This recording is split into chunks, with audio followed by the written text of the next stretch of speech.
Welcome to Synchronize Swatches, your bi-monthly dose of coolness. I'm your host, Chris Gregory. And I'm the other guy, Chip Johnson. Every other week, we watch an episode of the cult classic 90s sitcom Parker Lewis Can't Lose, and then we record ourselves talking about it. It's time for Operation Record the Podcast. Are you ready? You're damn right I am. Gentlemen, Synchronize Swatches.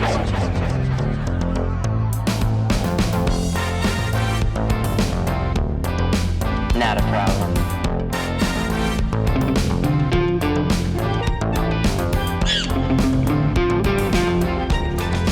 I've never liked you, Lewis.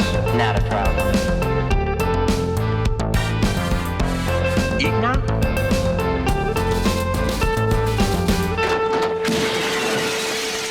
Clean out your locker, you're finished. Had a bit of a cold for the past couple of weeks, so my voice is a little weird right now, but Oh no, that sucks. it should be all right. I'm on the back end of it. It was pretty rugged for a couple of days there. I'm glad we didn't record last week. Like, was it a cold or was it the flu or what was it? Do you know? It was just a cold, I think. I Yeah. didn't test for anything, but it wasn't like I didn't have a temperature. Both kids had something for a little while where they were getting temperatures, but I don't really get sick very often at all, or at least the number of times sickness is brought into the house, I very rarely actually catch it, so Yeah. But for whatever reason this time it pinned me down, but it wasn't terrible. It was just, my voice has been fucked up for a few days, but it's okay now. That's why I'm drinking tea, try to ease it up a little. So I'm glad I'm not doing the recap this week. Yeah. It all works out. Yeah. So Anything else going on in your neck of the woods? I guess not really. If we're trying to stay like evergreen with the podcast, it could Yeah. be like, Oh, well, yeah. how are the holidays? Yeah, exactly. Because this will come out in what, like January or something, Second. This Yeah. is the second one of the new year, I think. This is what Okay. this one's gonna be, Yeah. right? Yeah. The holidays were great 3 months ago. Yeah. Exactly. I got all the gifts from Santa that I wanted. Yeah. Yeah, we actually did this is the first year where, spoiler alert, everybody. This is the first year where there's like no actual Santa coming, Oh, Or yeah. it's kind of just like, having the explanation, having the conversation about that, which, I think they're like, unless you do that when your kids are really young, by the time, they're to a certain age, it's kind of like, they're like, yeah, I figured, They're like, so, yeah, it kind of makes sense. yeah. Yeah. So it doesn't require too much like hand holding, but Yeah. it's interesting. That's a fun thing to do. Like it's stressful sometimes. Like I remember there were years where it was just like, you're like moving stuff around downstairs and you hear a noise and you just like freeze and you're like, God, don't let this fucking ruin Christmas, Have somebody come running out while you're standing there holding some, some thing that was requested, like, ooh. But never had any run-ins, thankfully. So, Yeah, that's good. yeah. So how are things out there? Pretty good. Just been busy. We actually had, this is not evergreen, but yeah, we had a holiday party Saturday night. Had a bunch of people over. We did a Die Hard holiday cool. party. So we had Die Hard 1 and 2 playing on the TV, and, Yeah. just had a bunch of food and a bunch of people over and stuff like that. That's cool. I love Die Hard, man. It's such Yeah. I don't remember the last time I saw it. It's not one that I like watched early on and got, like embedded in my brain so I don't go back to it or something like Right, that. right. But I watch it Yeah. a lot. I mean, not just for the holidays, but I definitely watch it every year around Christmas. That and Gremlins. This Yeah. is like every year this time I watch. yeah, All right, you ready to dive into this? sure. Season 1, Episode 6, entitled Gag Dance, or you want to take the Sure. German, Grief Zoo, Tracy Lee. which I Google translated, and Yeah. I guess it means grab it, Tracy Lee. Yeah, I think a literal translation is grab it, but I think like Yeah, is there like a, is there more? colloquial one is like a more colloquial one would be like go for it, Tracy Lee. It's kind of Go for it. I did the same thing and I kind of Yeah. found that as like a less literal translation of it, That's what I was wondering because a lot of times I'm just throwing it into Google Translate and I'm Yeah. like, that's probably the literal, but I was like, there might be some like slang or something. There might be something I'm missing here by just Yeah. translating it like that. Original air date was October 7th, 1990. The annual Gag Dance is here. Gag means girls ask guys, but the problem is Parker's love interest, Tracy Lee, doesn't have the confidence to ask him to the dance. After his scheme to boost her confidence backfires, Parker is left the only guy in the school without a date. My synopsis is about as clumsy as that IMDb one we read last week. Yeah. I really struggled coming up with a good synopsis for this one. I'm like, oh, this is tough. Yeah. So at least the words in yours make sense. That other one was written very strangely. Yeah, the worry of guys, wrong girls asking the guy, like it was that one sentence was just so awkward. Yeah. So yeah, my synopsis I'm not completely happy with, but I at a certain point I was like, I can't, I don't know. I can only do so much. The gist is there. We're gonna run through the whole fucking episode anyway, so people will get it. So, of course, we start with our open sequence gag. This time we're from the point of view of a TV set where we see Parker and Shelley on the couch. Sitting very close to each other, I noticed. They are very tight on that couch. Much closer than a brother and sister would normally be sitting. Yeah, without some serious conflict. It's all for the camera. Parker turns the TV on via a remote control, which is actually what brings us up from the black screen. And Shelley complains that she's trying to study, so she grabs the remote and turns the TV off, plunging us back into black, and we get a Parker credit. Parker turns it back on, and they fight over the remote, and we cut to black again. Then when we come back, Shelley says, I'm telling Dad. Parker says he'll do it himself, and when the dad comes in, we hear the ticking of a watch, and Shelley says, Great, Dad, you're just in time to watch 60 Minutes. At which point, Parker freaks out and grabs the remote and turns it off. I was just going to say, it's interesting to see them, be expanding beyond the door open, door closed thing. Try some different motifs for that. But, I mean, it's weird that his dad would watch 60 Minutes. He seems like kind of a doofus, but. So we open in the hallway of Santo Domingo, and we see various shots of girls slapping heart-shaped stickers on guys. Some in a rather violent manner, too. There's two girls pinning a guy against the lockers. Another girl actually does a leg sweep and throws a guy to the ground. And there's a third shot. This one's a little different, though. It's not as violent.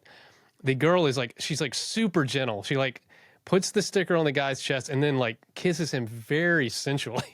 Yeah, I found it a little, it was there's two violent moments and then this very sexual kind of moment. It was kind of odd. Weird too. What stood out to me in this whole sequence that I've noticed a little bit in previous episodes, but this one, it really stood out to me that all the dudes on there look like they're 35 years old. All the actors that they cast to play the high schoolers, the male actors specifically, they just all look noticeably older than high schoolers.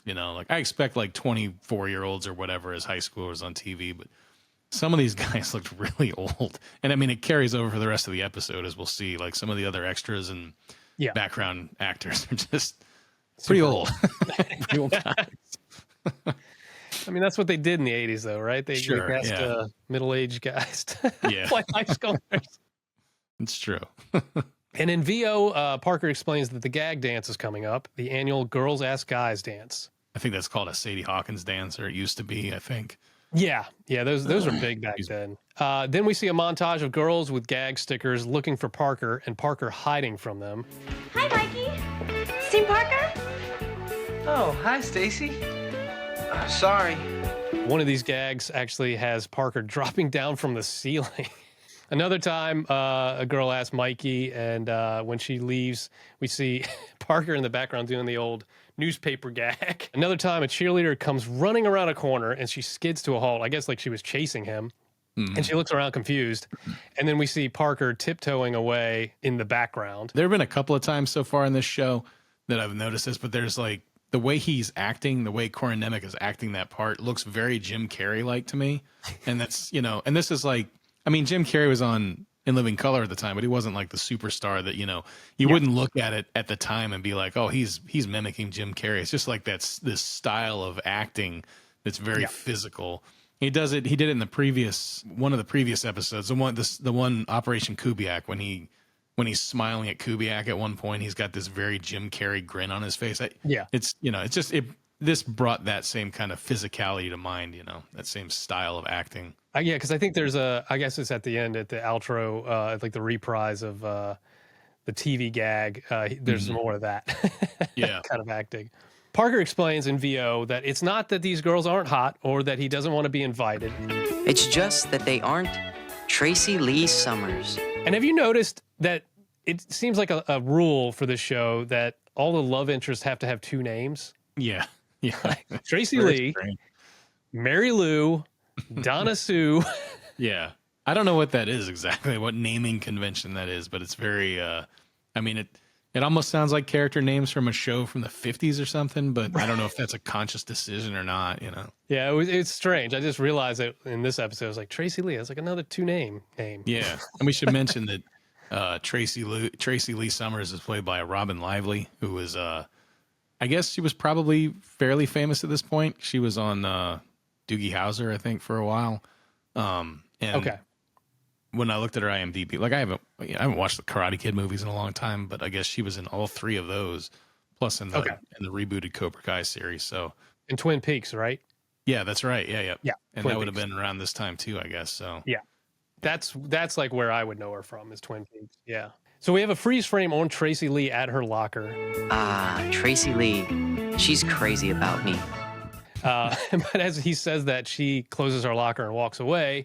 yeah, Park is a little dismayed, but at this point, Jerry runs by and hides in a locker as he is wont to do. another great Jerry in the locker gag. Yes. So Parker turns his attention to his friend. Jerry. A girl's trying to claim me for the gag dance, sir. Coolness.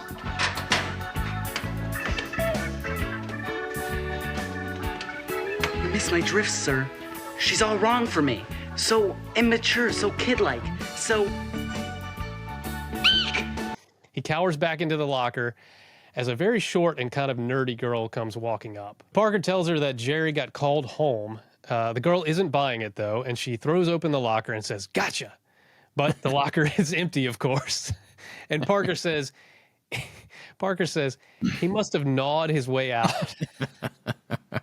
Jerry's a rat. Yeah.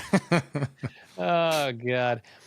We hear some rustling through the lockers, and the camera pans down the hall to find Jerry stepping out of another locker down the way. Yeah.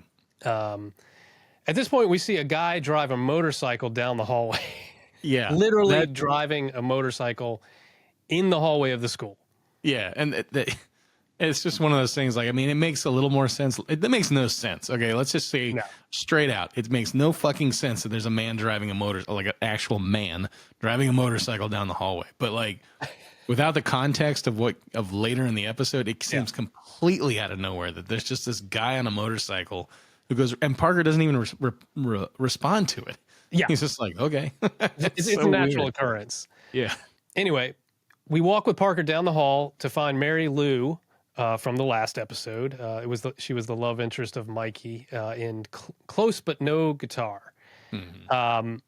And she's being hounded by Mikey. He's trying to talk to her, carry her books, etc., in hopes that she'll ask him to the dance. Hi, Mary Lou. Mary Lou Connor, you know better than this, Mikey. Mary Lou, carry your books? Mikey, it's not gonna happen. Don't do this to yourself. It's me, Mikey. But Mary Lou walks away and she looks kind of annoyed. In denial, Mikey claims she's just dying to ask me to the dance as he's talking to Park. And we cut to Parker's bedroom and we find Mikey now on the other end of his manic spectrum.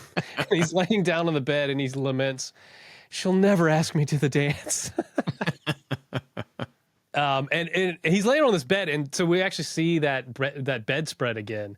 The bipedal sharks that we talked about a couple episodes back. We caught a glimpse of it in whatever episode it was, but we get a much better look at. It's just it's like some cartoon shark with sunglasses. and doesn't he have don't they have like a word bubble or something that says? I wrote down a note that said it says "trust me" or something like that. Like, I missed. I don't know if it's every single one of them or if it's like a few of them in a pattern that just say "trust me" next to the face or whatever. Oh no, I totally missed that. That's interesting. We're just gonna get like little bits of trivia about this until we know everything about the bedspread by the end of the show. Yeah, exactly. So Parker tries to console his friend. He says, "Give it time," and Mikey's like, "Yeah, right. She looks at me like I'm bacon grease." It's just a weird statement. Yeah. Mikey says he thinks that Tracy Lee is going to ask Park, though, to the dance. He says she's into you, but she's just too shy to gag ya, which is just sounds really bad. That's a great line. Too shy to gag you. So we cut to Mondo Video, and Parker is consulting his parents like he usually does. Which is a bad idea. Yeah, always. I mean, I don't know why he keeps doing it. Like, I don't either. Because it's always just horrible. Yeah. But he's consulting his parents, and his dad is recalling the time that he wanted to ask Parker's mom out. He says it was at a Paul McCartney concert, though his memory doesn't seem to be the best because he's getting some facts wrong. Paul had just left the Beatles and was with that Yoko woman. It was Linda McCartney, honey. Well, makes sense. Same last name. Yeah, just kind of painting his dad as like a doofus, man. Like, yeah. He plays it so well. Tim Stack plays the role so well. He's just So like, good. oh yeah, okay. Yeah, Timothy Stack is great, man.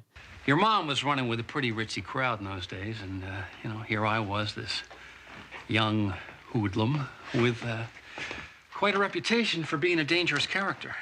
Whose life were you living? Oh, you should have seen me. Hip huggers and a tank top. And no bra, I might add. Dad, please. So after a little TMI, his dad says it all comes down to confidence. And this gives Parker an idea. And we cut to the gymnasium where Parker is putting on a confidence seminar. And it seems the whole student body is in attendance. Including Motorcycle Man on his motorcycle. Yeah. I mean, yeah, so everybody's up in the bleachers. Parker's main goal with this seminar, though, is to boost Tracy Lee's confidence so she'll ask him out. He's even got like a section specifically for her, like with like velvet ropes all cordoned off, So and she's like escorted in and sat down as like the VIP section that's just for her. Yeah. Though, yeah, motorcycle guy is like right next to her. Like if you see in the wide shot, he's like right there. Like kind of, maybe that's foreshadowing. I don't know. Yeah, I love the shot of Jerry too, like hyperventilating into the brown bag or whatever. It's funny as hell. Poor Jerry.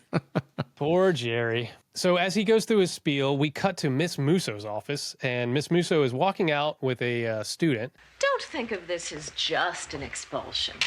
Think of this as a black mark on your soul.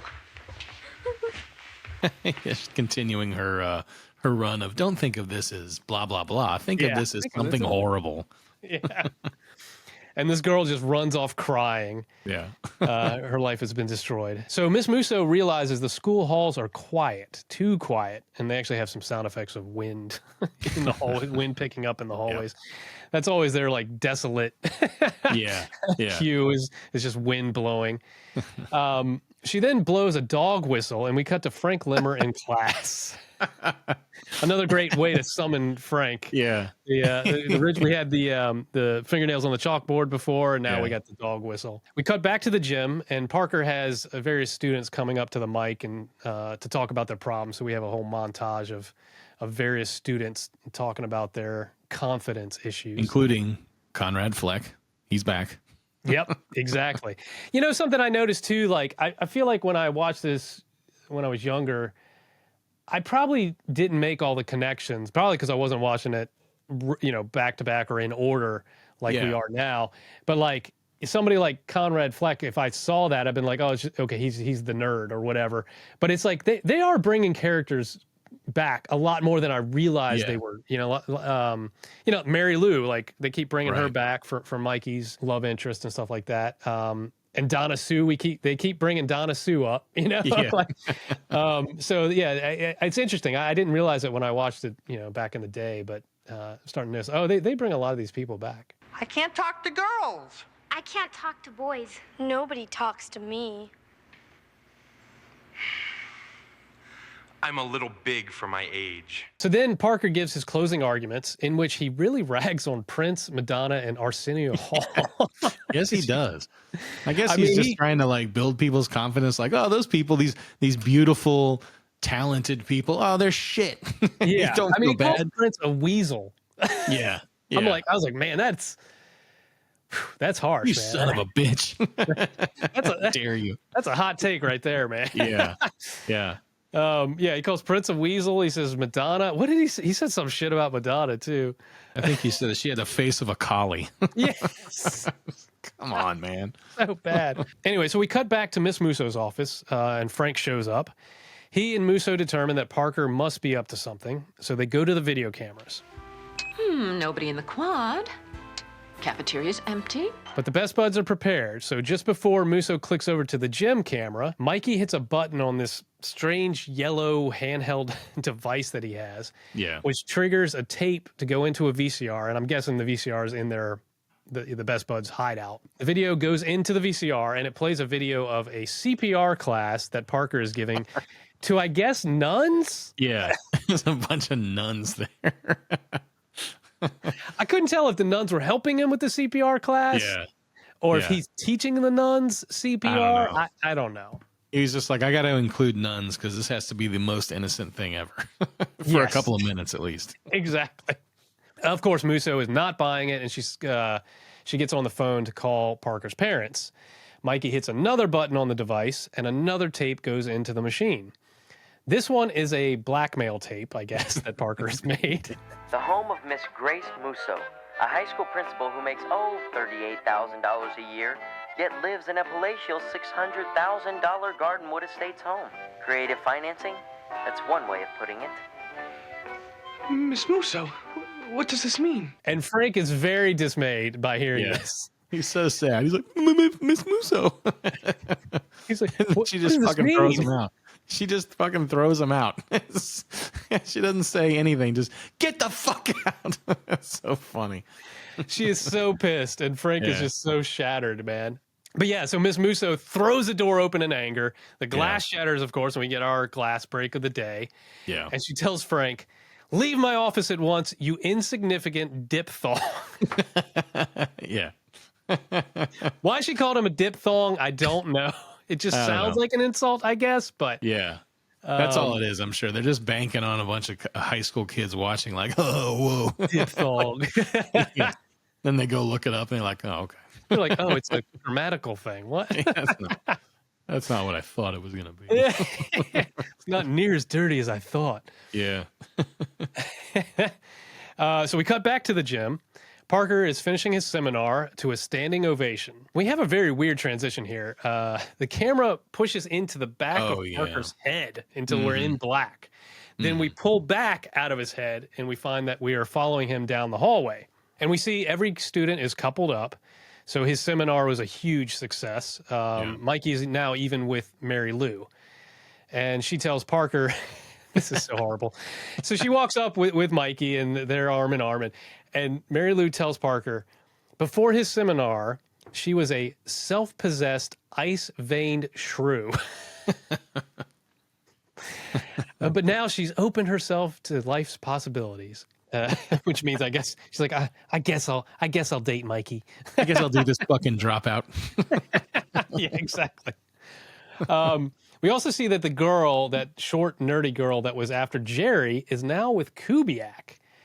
So that gives us this strange juxtaposition of a very short person with a very tall person. Yeah, because she is very small. I know you mentioned that earlier, but she's a very short young woman. Yeah. And of course, Cube is a fucking Empire State Building. He's a monster. And weirdest of all, Jerry is now with Shelley. Dum, dum, dum. Yeah, I know. Which Parker is a little taken aback by, but he doesn't. Yeah.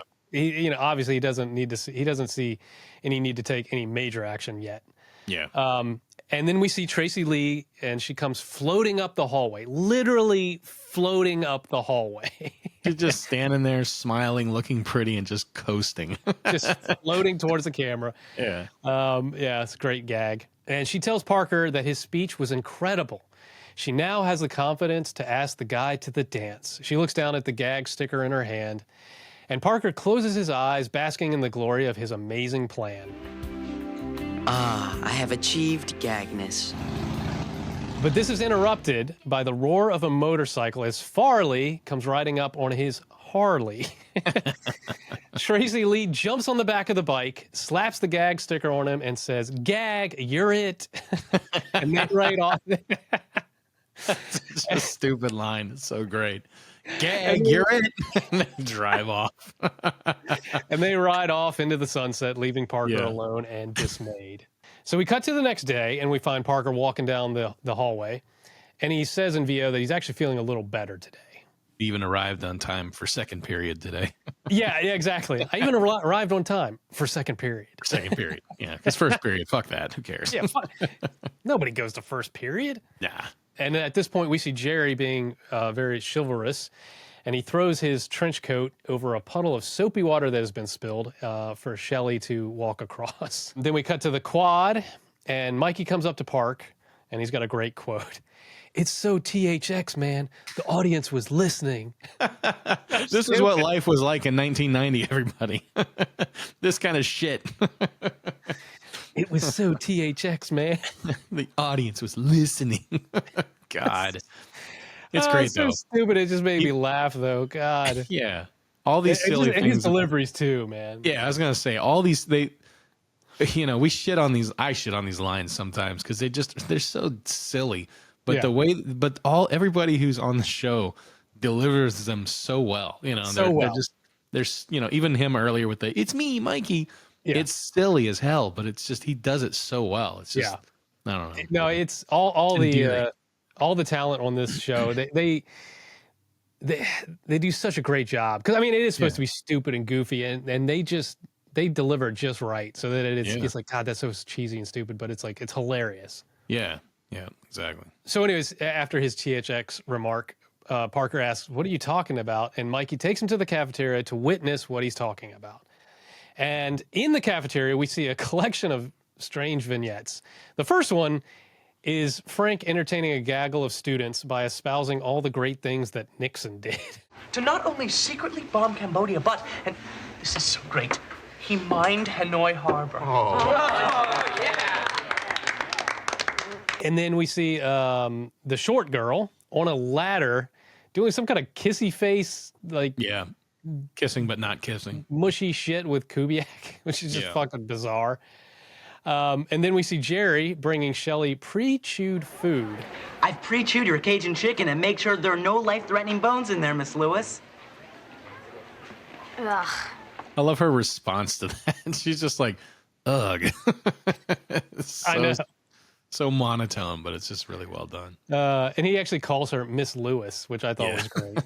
He's dating her, but he calls her Miss Lewis. Parker realizes that he's the only one without a partner. And then at that point, Farley comes riding up on his bike with Tracy Lee on the back. He stops right in front of Parker, I guess to rub it in his face and blow exhaust at him before he takes off again through the double doors of the cafeteria into the outside. And then outside, we see Farley driving away out of frame with Tracy Lee. And then immediately returns with a different chick, Sally Cohen, which I believe she was the cheerleader from the beginning of the show where we had that kind of montage of everybody chasing Parker or looking for Parker. I think she's the cheerleader that ran up and skidded. I think it's the same actress. Yeah, maybe. Yeah, it looked like now it. We got a name, Sally Cohen. She'll probably keep coming back too.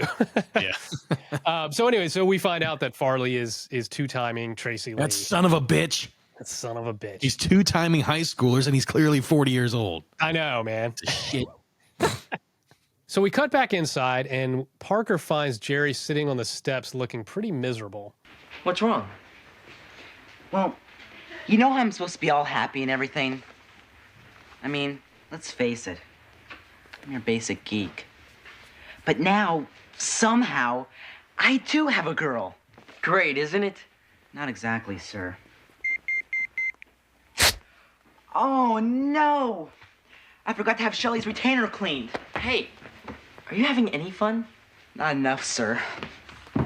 So Parker realizes he needs to help Jerry. And we cut to Jerry's bedroom, where Jerry's asleep, and his TV flickers on, and we see Parker on the screen. And he wakes up Jerry to give him a pep talk. He actually wakes him up by, like, knocking on the glass of the tube of the television. That great gag of like you're inside the television. It's like So Jerry wakes up and then Parker instructs him to get up tomorrow and go tell Shelley to shove it. He says, as you drift off to slumber, this message will repeat throughout the night. Yeah, that whole sequence, like I don't know that it's a nod to it, but it reminded me a lot of that scene in Back to the Future where Marty sneaks into George's bedroom at night or whatever, and with the Van Walkman Halen music. And he's wearing the radiation suit or whatever, and tells him he's Darth Vader from the planet Vulcan or whatever. It just reminded me a lot of that scene. Yeah. One other note I took that was kind of places this in time was that Parker tells Jerry he's going to have the confidence of Jose Canseco. Oh, yes. It's very 1990. Jose Canseco. So confident. Before he was a reality star, he was a baseball player. Is he still a reality star? That was probably 15 or 20 years ago. I was going to say, what was he a reality star on? He was on one of those lots of celebrity types living in a house together kind of thing. Oh, really? I totally missed that. Yeah. The VH1 thing like 20 years ago, I think. Oh, yeah. VH1 did a ton of those. Like people who were kind of their celebrities waning and they let's put them on a show together. Yeah. Have them get pissed off at each other. Yeah, exactly. So at this point, we cut to the next day, and Mikey, with Mary Lou on his arm, tells Parker that he should just go to the dance alone.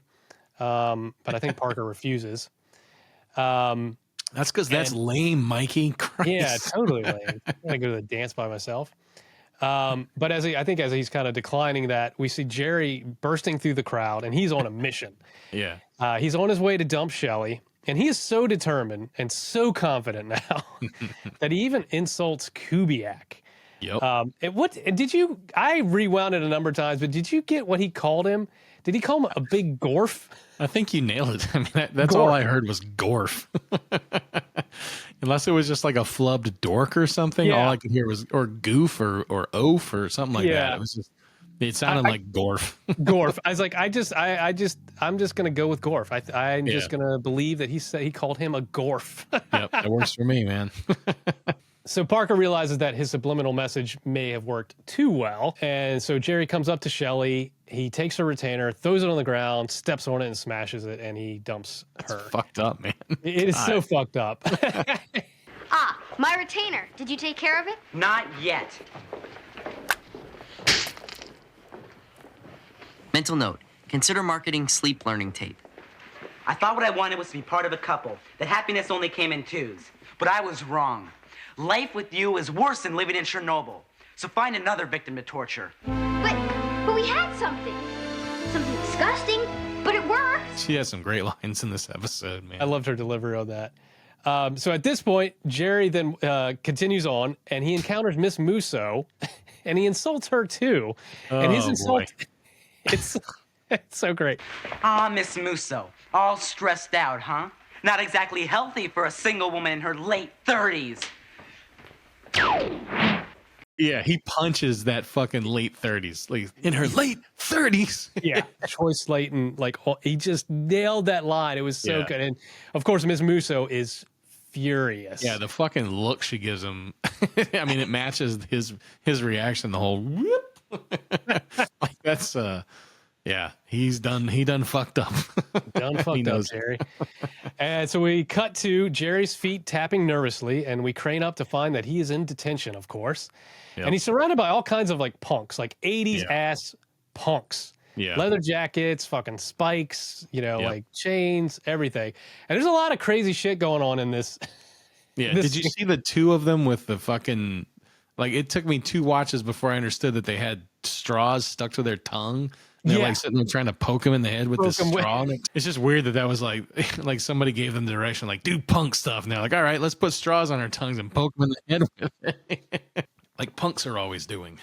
Yeah, punks are always doing that. Not 7-year-olds. Yeah. But yeah, there's a lot of crazy shit going on in this scene. There was a hobo fire barrel and a fire going. And then a guy had a hot dog on a stick. I guess he was cooking it over the hobo barrel, but then he starts poking it at Jerry. Yeah. And then a guy has a chainsaw. A guy has a fucking chainsaw. You gotta have the fucking chainsaw. So it's just chaos in there, and Jerry's freaking out. That's our first look at detention at Santo Domingo, isn't it? Okay, yeah. So apparently it's a hellscape. Yeah. It reminded me of the detention on remember on You Can't Do That on Television when they'd have the detention hall there, and like they either had people chained. Do you remember that show? He came to that on What, television. wasn't it like a firing squad or?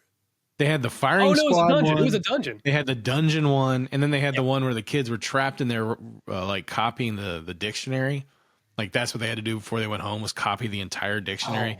I and I only remember that one because there's one of the sketches where the kid has to pee, and they won't let him leave to go pee. So eventually, when he finally, I don't know if I can't remember if it's been 40 years. I can't remember if he like finishes writing the dictionary, but he like runs out of the room, and then the next thing you see is like this fucking explosion from down the hallway. That's so stupid. That's a great show. Another great man. show, man. Yeah. That was another great show. But I do remember the dungeon. I remember them being chained up. Like, and there's always like a skeleton chained up next to him too. Like, to allude the fact there's somebody been in detention for a long fucking time. Yeah. And the dungeon master was always like spitting on them and shit when he was talking to him. Like, what a great show. It's so I know. dumb. Yeah, like they don't make shows like that anymore, man. No.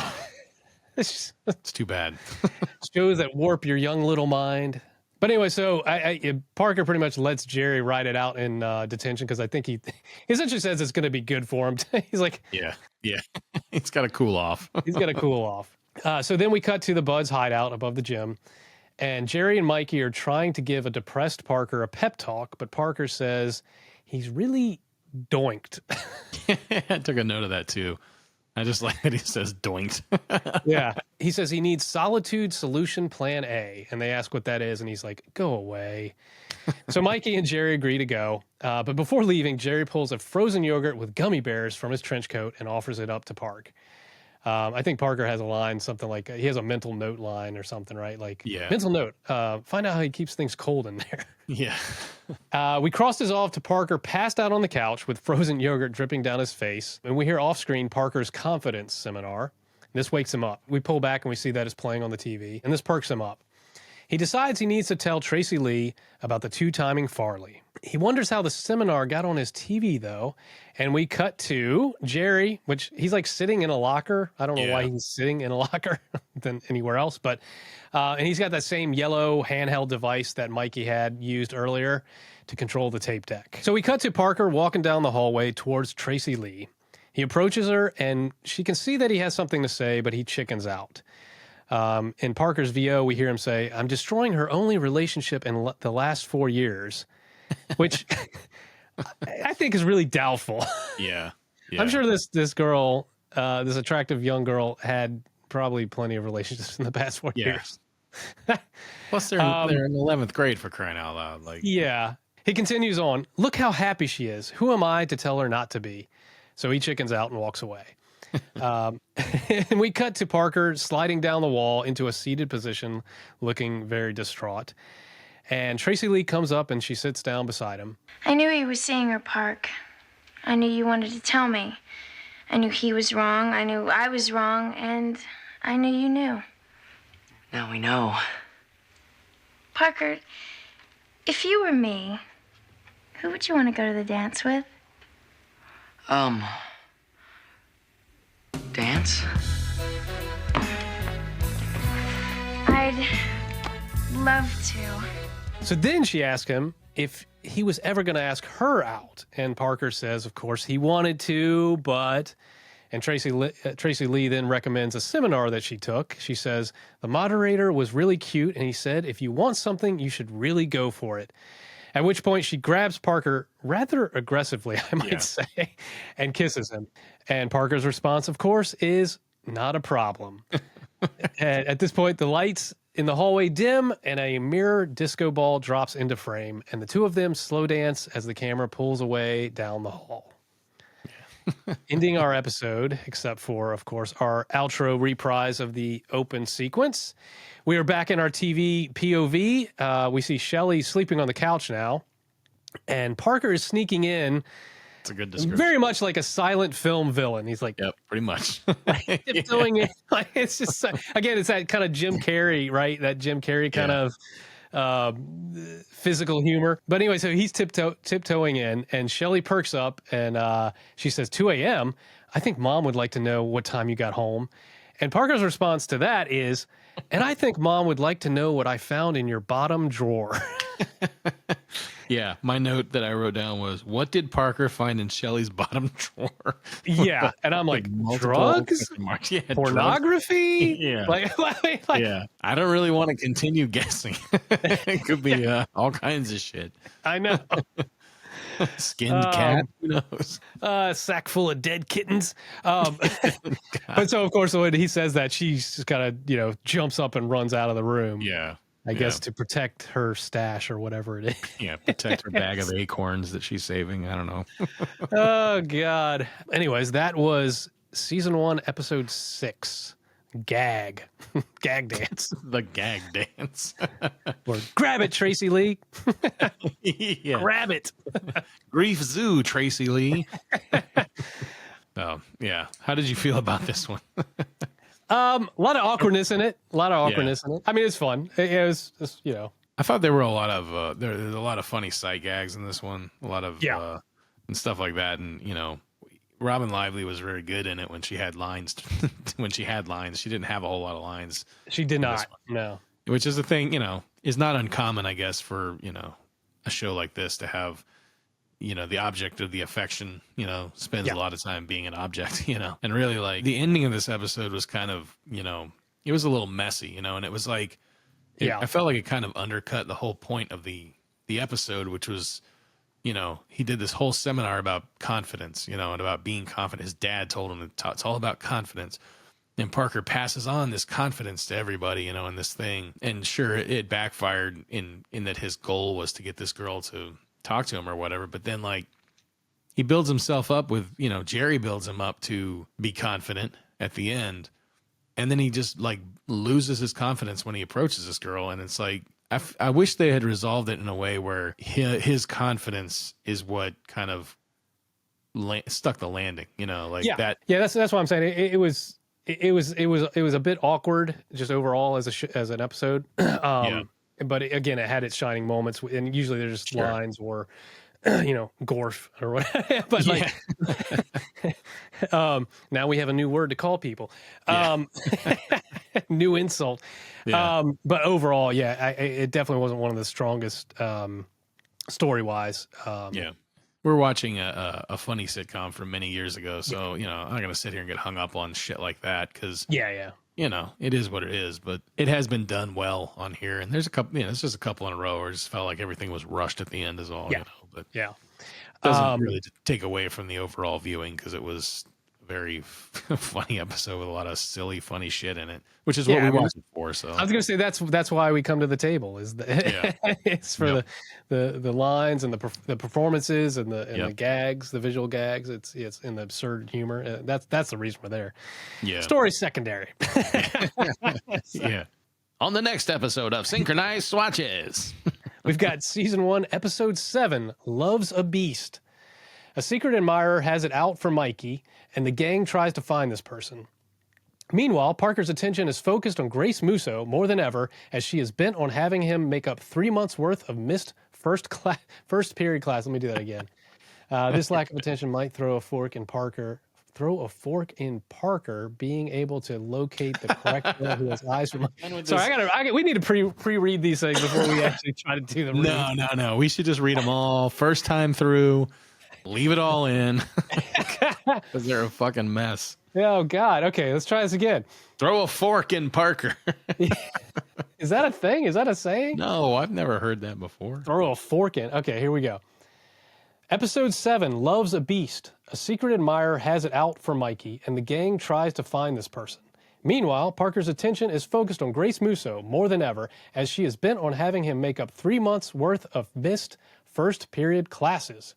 This lack of attention might throw a fork in Parker being able to locate the correct girl who has eyes for Mikey.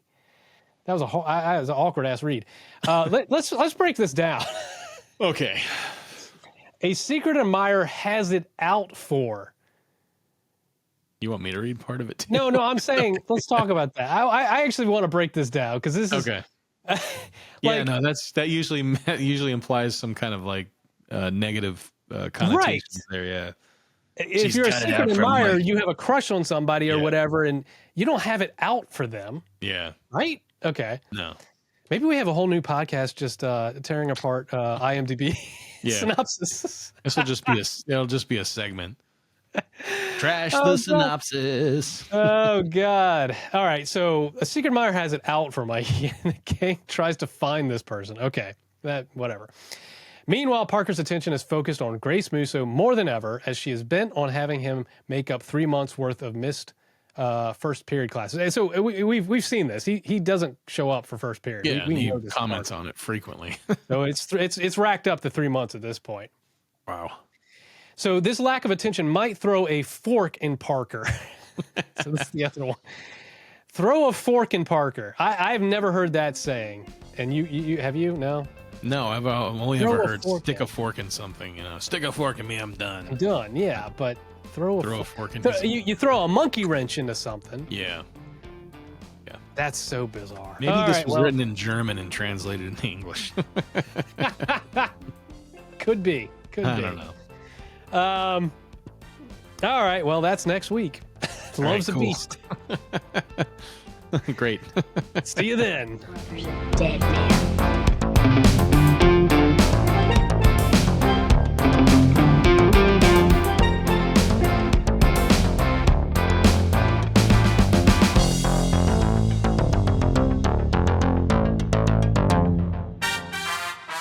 My friend Jerry said you guys were going to do something really neat today.